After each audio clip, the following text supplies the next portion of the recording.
Bonjour à tous. Ce matin, je vais continuer à vous parler de la lettre du pape François et j'intitule ce que je vais vous dire, c'est d'ailleurs le titre donné au chapitre 6, Dialogue et amitié sociale. Après la lecture de ce chapitre, je me suis posé cette question: que serait un monde sans dialogue, sans rencontre? Que serait-il ce monde-là?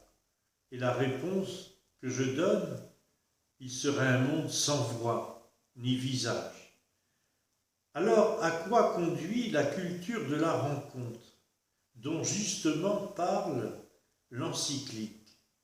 Il s'agit de nous rencontrer, bien entendu, et de rechercher des points de contact, c'est-à-dire construire des ponts, envisager quelque chose qui inclut tout le monde.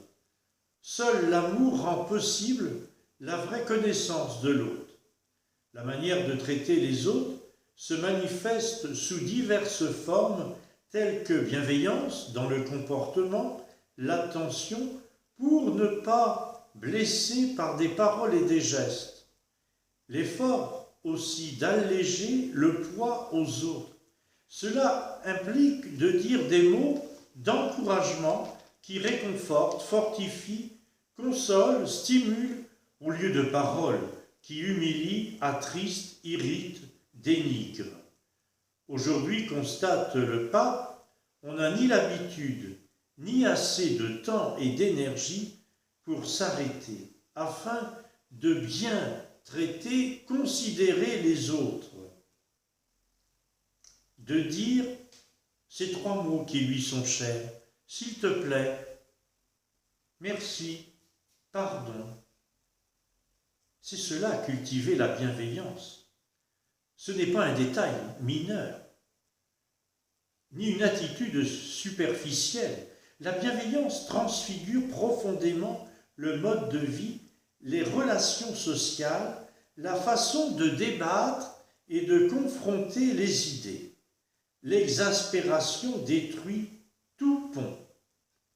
Je me fais maintenant et à nouveau quelques réflexions personnelles à partir de cette lecture, de ce chapitre Dialogue et amitié sociale.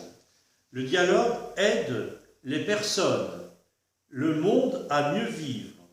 Un pays grandit quand dialogue de façon constructive les diverses richesses culturelles qui le composent. Avouons-le, nous avons beaucoup à faire pour tendre à ce si bel idéal. Le dialogue, mais c'est bien plus qu'un échange. Il suppose de respecter le point de vue de l'autre en acceptant qu'il contienne quelques convictions ou intérêts légitimes. Et le pape François précise: savoir dialoguer est le chemin pour ouvrir le monde et construire l'amitié sociale. Le dialogue vrai respecte, accepte et recherche la vérité.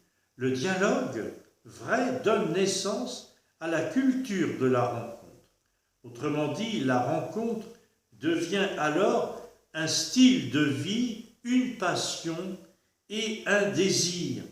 Celui qui dialogue est bienveillant, reconnaît et respecte l'autre. Voilà ce que nous pouvons retenir de ce chapitre 6. Et pour ma part, je fais cette prière qui est l'une des prières que nous trouvons dans l'encyclique du pape François. Seigneur et Père de l'humanité, toi qui as créé tous les êtres humains avec la même dignité, insuffle en nos cœurs un esprit fraternel. Inspire-nous un rêve de rencontre, de dialogue, de justice et de paix. Aide-nous à créer des sociétés plus saines et un monde plus digne, sans faim, sans pauvreté, sans violence, sans guerre. Seigneur, en nous adressant à toi, aujourd'hui, nous te demandons de nous bénir et de bénir tous ceux que nous croisons sur nos routes. Amen.